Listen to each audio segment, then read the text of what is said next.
At 10-15, our second 10-15 game, we got Stanford, who sits at 0-1 and playing with desperation, traveling to BYU, who sits at 1-0. BYU favored by 20.5 points on ESPN.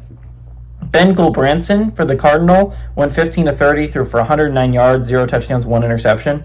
Micah Ford on the ground had 26 carries for 113 yards and a touchdown, and Chine Holt had 1 catch for 36 yards.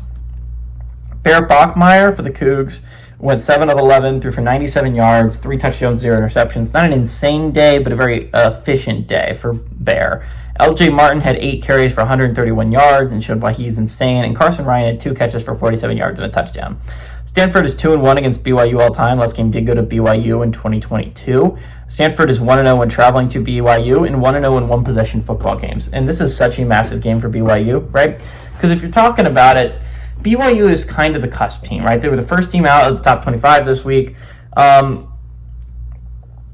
And this is a BYU team that needs to get quality wins, right? This isn't like a super quality win, but it's a game you can't afford to lose if you're BYU. If you want to get your name back on the national stage, if you want to become, I think we have 3 Big 12 teams ranked, so the 4th Big 12 team in the top 25, which is very possible. I bet a team from the top 25 loses this week, and it gives you an opportunity considering BYU was the top team not in the top 25 last week.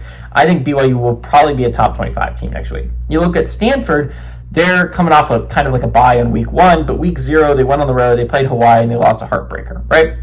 And they did not look good in the Hawaii game. They're going on the road to play a BYU team that I think can actually legit compete for a Big 12 title this year in a college football playoff spot. I know I've mentioned this a couple times, but there were I wrote down 12 teams at the beginning of the year. 12 teams I think could make the college football playoff that were outside the top 25. BYU was on that list. And it's because that everyone was, they were in my college football playoffs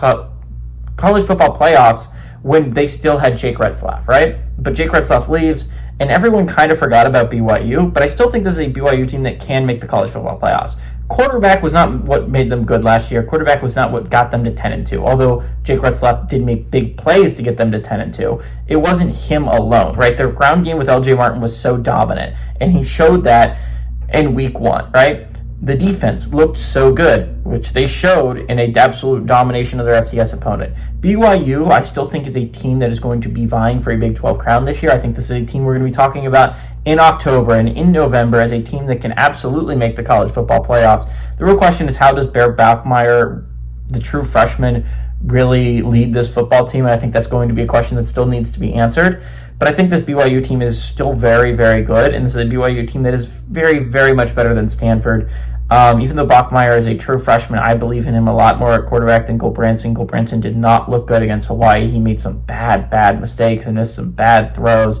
I like the BYU to win. I think they're actually going to clobber Stanford. Give me the Cougs to win and cover at home.